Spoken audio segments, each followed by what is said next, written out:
Hello, beautiful soul. I'm raising my cafecito to you. Welcome to the Daily Tarot Brew. I have for you a one card energy reading for this week ahead for the collective. And let me tell you, I'm going to tell you this right now before I turn this card over. I know what the card is, but I'm going to tell you that there's parts of it you're going to be like, yes, yes, I'm down for it. Give it to me. Yeah, like that. And there's also some elements to this card where it's going to kind of like call you out, where it like holds you accountable and holds me accountable too, right? Because I'm right alongside you in this journey. So before I pull the card over and show you the card, I'm going to give you a couple hints and let's see if you can guess. Okay, hold up. Let me get a sip of this cafecito. All right. It's always turning. And as above, so below. Sometimes you're on top and sometimes you're on the bottom. Planetary connections have to do with expansiveness, with luck. Can you guess? Can you guess what the card is? Are you ready? Are you ready? 5, 4, 3, 2, 1. Bada bing, bada boom. Look at that. We have the Wheel of Fortune. I took it as a sign that this is the card that wanted to come out for a general reading this week ahead because I was shuffling the cards right here and I went to pull out a card and this bad boy right here was left like this. And I said, ooh, that's a sign. The Wheel of Fortune wanted to come out for this week ahead. So Wheel of Fortune, connection to Jupiter energy, right? And luck, expansiveness, and all that good stuff. Opportunities, and the wheel's always turning, right?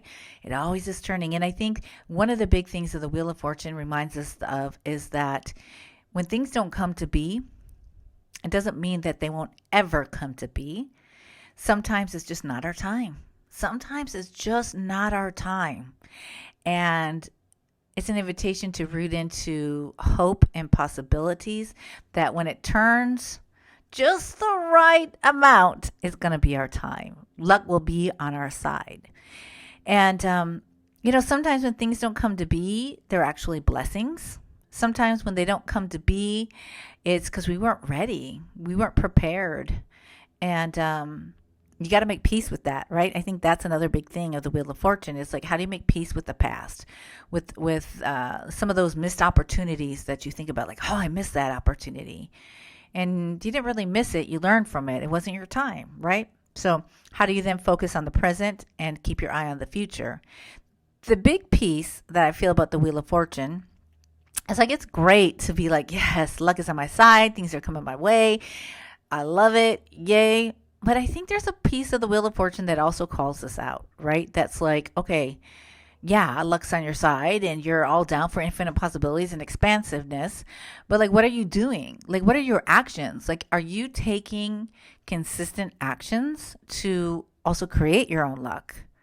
Are you devoted to your practices that root into expansiveness, that root in the infinite possibilities that exist? Like, are you doing the work that needs to be done behind the scenes?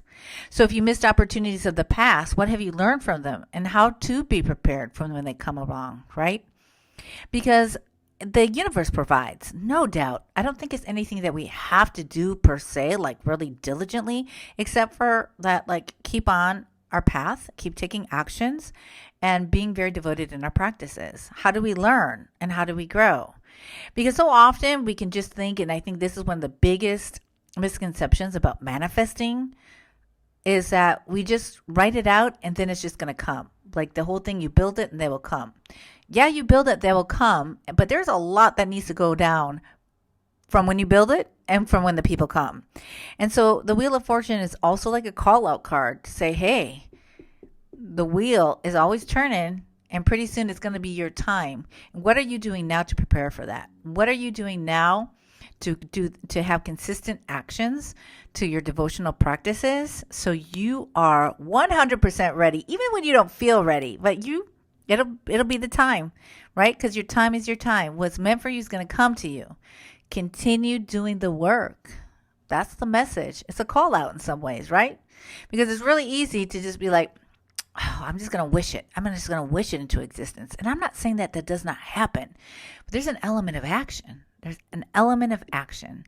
This pairs very well with the magician card, because the magician card is all about that too, like the action, about like when are we doing our part? What are we doing as humans to meet spirit halfway? Sometimes you have to meet spirit halfway.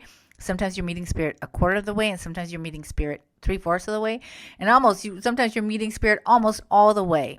It just depends on the cycle of your life. So in this week ahead, the message is for you to really tap into and be honest with yourself. Like, how am I being consistent in my actions and my devotional practices to meet spirit halfway, a quarter way, 3/4 of the way? What am I doing to prepare myself for when the wheel turns and bada bing, bada boom, it's my turn? So the Wheel of Fortune, lots of good things coming your way. And how are you also preparing for those things? So I hope this served you well in some way, shape, or form. If you're doing anything in particular that you want to share about how you're ready to meet spirit halfway, the devotional practices, and how you're keeping yourself on track, feel free to leave me a comment. And peace, love, and everything in between. Take care.